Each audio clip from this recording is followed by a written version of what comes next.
Well, hello everyone. Gonna got 9:59 on the clock, so we're gonna wait a couple minutes. Hopefully, some folks will arrive in a little bit. But if not, if you are not able to get here at or to tune in, I should say, at 10 a.m. during the week, that's okay too. You can always watch us later. We'll either be on demand on Facebook or we are in the process of uploading these videos to YouTube. Also, we do have a YouTube page. If you just go to the site and you type St. Paul's UCC Moni in the address bar or in the search box on YouTube, you should be able to see us. Now, I should say there's more than one St. Paul's UCC in the world, so make sure you click on the right one, or else you will see people that you do not know. I'll just wait a couple more minutes for some people to arrive.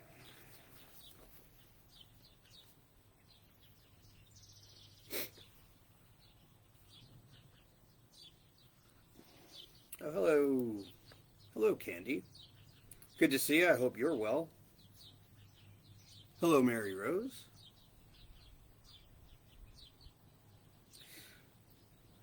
The birds are chirping. We are outside, and I'm just happy that the recycling trucks already made their way through because that was a little noisy. But I should say, this is a great time to mention that the garbage collectors, the recycling people, the men and women who work jobs that we don't really consider a whole lot during normal times, they are doing a very valuable service. And I think we should be grateful for them. We should be grateful for them always. We should be grateful for anyone who's working right now, to be honest.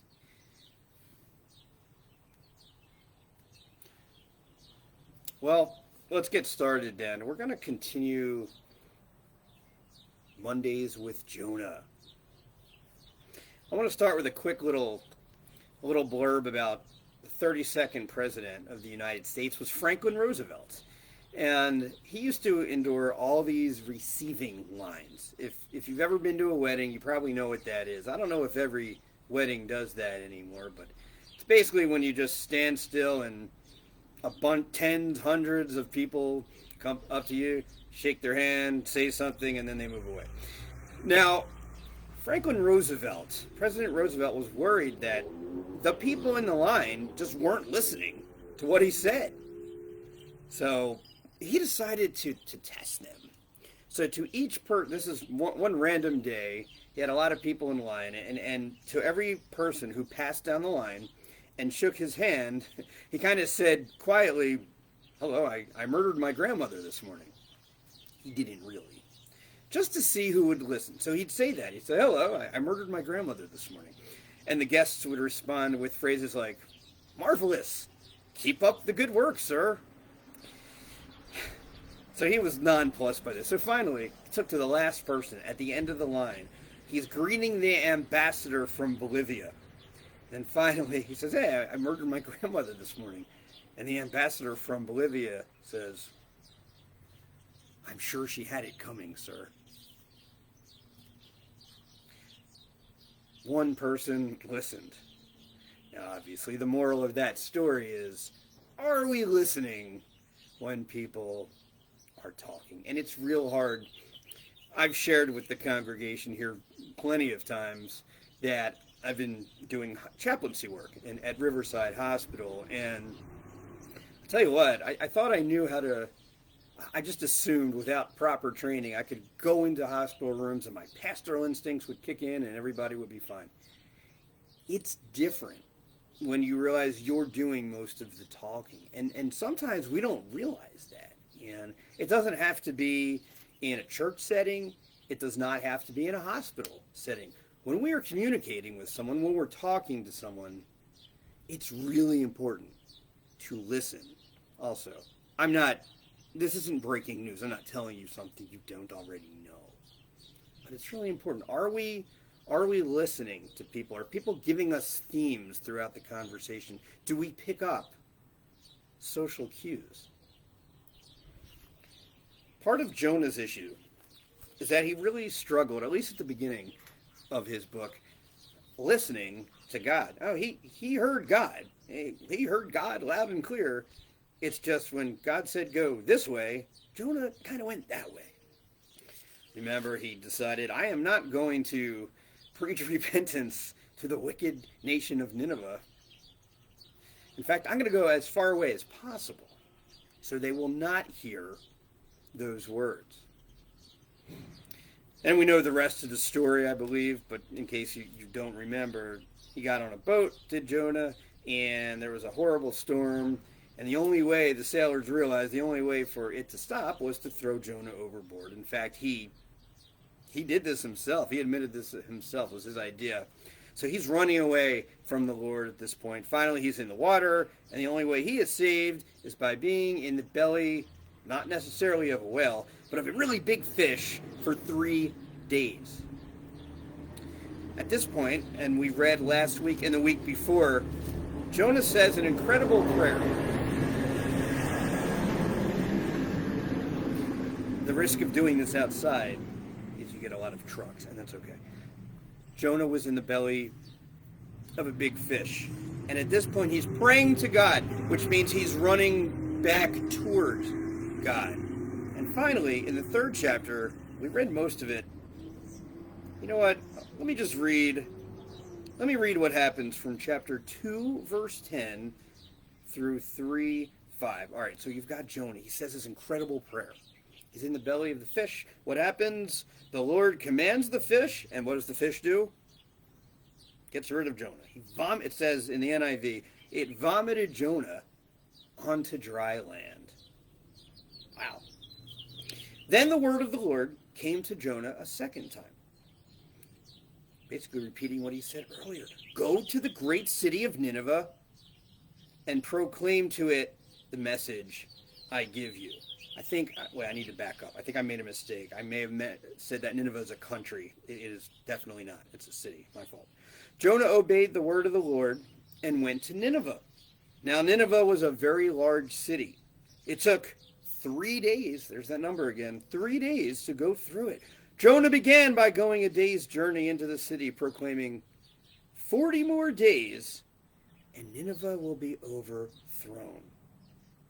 The Ninevites believed God. A fast was proclaimed, and all of them, from the greatest to the least, put on sackcloth. Have you ever told someone good news when you didn't want to tell them good news?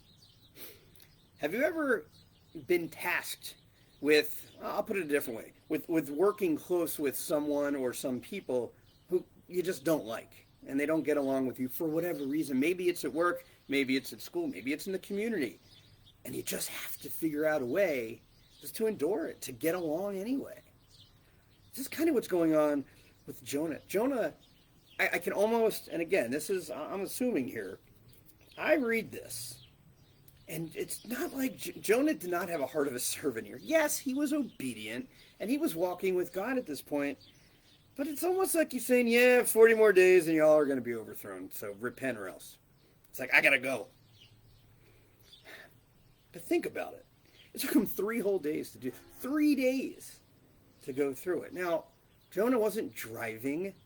He was no longer in a fish, so he wasn't being transported in any way, shape, or form. He wasn't texting them. He had to walk. That's a lot of exercise. I imagine he may even have been a little tired. I imagine he may even have been a little cranky. God was calling Jonah to do this. It's almost like he's giving them a fair warning. Warnings can be scary. They could also be something that's good, something that's necessary. We were warned, and I'll bring up the COVID-19 virus. December, January, February, and even into March, there were plenty of warnings, whether it was from China or South Korea or our own government saying, listen, this might really get bad. I think we need to take this seriously. Now, I'm not blaming anyone. No one alive, no one in America, no one alive anywhere had been through something like this before. So how do we know to take the warning seriously? Well, we do. This is not a situation, if you'll pardon the pun, of crying wolf. This was real, and we're all learning this the hard way. I think of what warnings do. It gives us a chance to do the right thing. Back in 2005, it was the Hurricane Katrina, and the people in New Orleans, and again, I'm not assessing blame here, they had a lot of notice. They had a lot of warning that said, you need to get out of Dodge, because this hurricane is going to be unlike anything you've ever seen before. And some people heeded those advice, others did not, and tragically, a lot of them lost their lives. We've got to take warnings seriously, and as we're going to see in a little bit, Nineveh, they were a wicked city, but they at least listened to this piece of advice. Now, eventually, they would continue their wickedness and conquer the northern kingdom of Israel, but that's for another day. But it's a message of mercy. It's a message of grace. Think about it. How many times has God given you a second chance? How many times has God given you a third chance, a fourth chance, a 15th chance? How many times has your mom or dad or friend, coworker, supervisor given you a second chance? Think about that. The answer's got to be multiple. I know for me it is. Yet we're so loath to give others the same grace, the same mercy. Not all of us, and certainly not always. But it's almost like you have to ask yourself the question, how do we fit in right now? Now, I've heard people, more than a few people, say, well, this whole COVID thing, this is God telling us that we're all sinners and we're all doing the wrong thing, and our progressive and liberal way of thinking is blah, blah, blah, and it's no good, and if we only listened to God, this wouldn't happen. That is not true. I don't buy that for a second. I'm pretty sure you don't either. But people really, I'm trying to get the time here, people really believe this. America, regardless of what's going on health-wise, America continues to struggle with racism.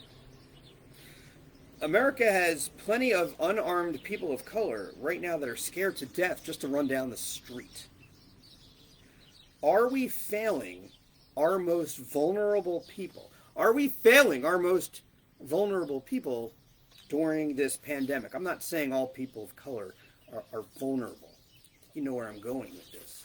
The poor, the marginalized, those who do not have the same rights that maybe you and I do.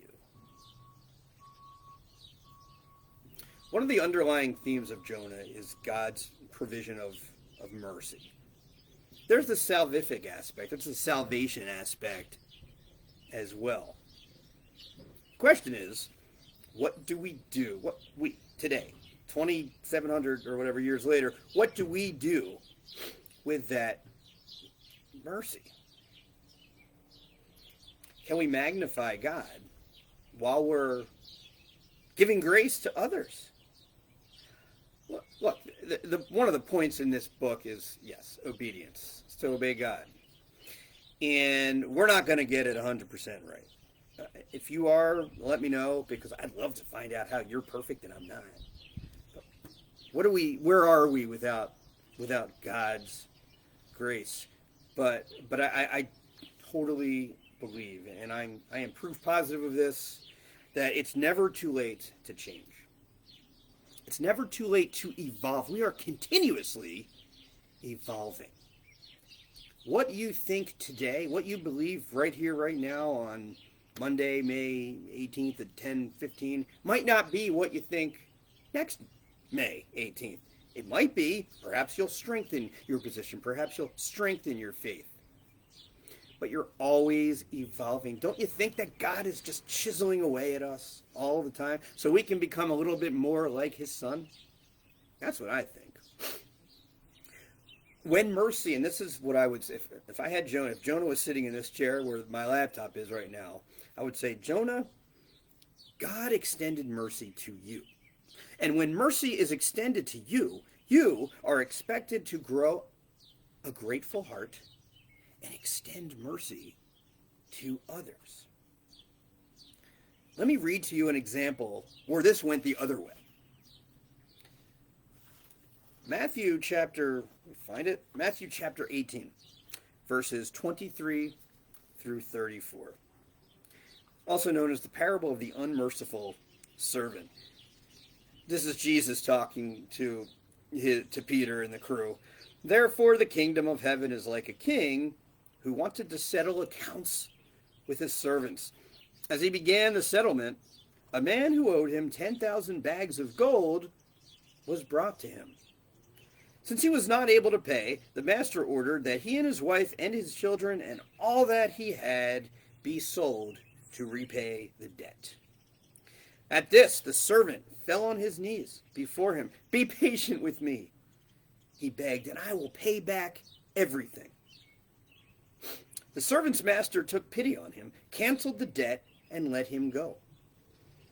But when the servant went out, he found one of his fellow servants who owed him 100 silver coins. He grabbed him and began to choke him. Pay back what you owe me, he demanded. His fellow servant fell to his knees and begged him, be patient with me, and I will pay it back. But he refused. Instead, he went off and had the man thrown into prison until he could pay the debt. When the other servants saw what had happened, they were outraged and went and told their master everything that had happened. Then the master called the servant in. You wicked servant, he said, I canceled all that debt of yours because you begged me to. Shouldn't you have had mercy on your fellow servant just as I had on you? In anger, his master handed him over to the jailers to be tortured until he should pay back all he owed. And then Jesus finishes it like this. Verse 35, this is how my heavenly Father will treat each of you unless you forgive your brother or sister from your heart. Amen. It's incredible how I don't love to use the word radical. It brings up all kind of connotations and meanings and liberal, conservative, whatever. I mean, nobody really likes to be called a radical. You have to understand, 2,000 years ago, Jesus' words were incredibly radical. That's part of the reason he died in the first place. We read it now, 2,000 years later. We read it. Some of us have been Christians for a long time, have attended church for a long time, have attended school for a long time, where they learn about Jesus' words, and it's just like old hat. Yeah, it's great, but it's still kind of dusty. This is 2,000 years ago. We have the perspective that these people lacked. It's incredible. What wouldn't I give, and maybe you too, to be in that initial audience? What wouldn't we give to have Jesus come here right now and say, hey, I'm coming to Monee tonight. Wear your masks, but let's meet together. I would drop everything and do that, wouldn't you? Incredible. But Jesus isn't going to do that, most likely. So we're going to have to act as his example. It's not easy to be a good example. Jonah learned the hard way. And again, I don't mean to be too hard on Jonah. I've never been stuck inside of a fish. I don't know about you. He had a tough job, but it was still his call to do it. It is 10:19. You know what? I'm going to end with a quick little anecdote, and then next week we'll look at the rest of Jonah 3. Have you seen the movie or the Broadway play or familiar with Les Mis? I would ask you that, but you're not here live. I just realized that. Okay. So anyway, I know you're on delay. Maybe you've seen Les Mis. It's a great story. Essentially, in a nutshell, you've got Jean Valjean, who was released from a really long prison term, right? And now He's taken in by this bishop, this really nice and gracious, hospitable bishop. And the story's going to end happily ever after. Well, not quite yet. So he's there. He's at this bishop's house. And while the people are asleep, Jean Valjean, he just can't help himself. He steals some silver and runs off with it. He's out. So what happens? He's caught. He's caught red-handed, and that's it. The authorities say, you know what? We're going to take you before that bishop and see what he has to say. So what happens is just an unbelievable act of grace. You've got Jean Valjean in front of the bishop. He's been arrested. He's ready to go back to prison. And what does the bishop say? The bishop informs the accusers that, you know what? Actually, I gave that man, I gave Jean Valjean the silver as a gift. He didn't really, but that's what he said. And then he asks the police to free him immediately. Free this ex-con immediately. I imagine the astonished look on the face of the authorities.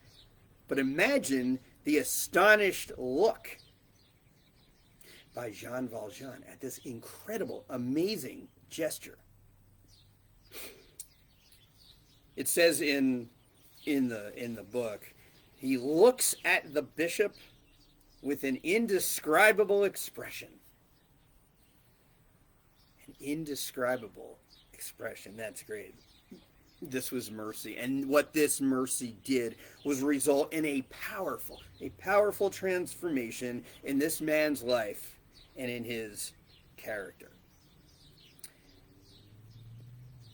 Indescribable expression. There are no words to adequately describe the love that Christ has for us. There are no words to adequately describe the grace, the mercy that God has for all of us. The question I have for you today, what will you do with that mercy? Thanks, everybody. I'm hoping it dries up today because we got a lot of rain yesterday. In the meantime, have a wonderful, wonderful week. We will be back next Monday at the same time. We'll look at Jonah 3:6, probably through 4:2. All right, folks. Enjoy the rest of your Monday.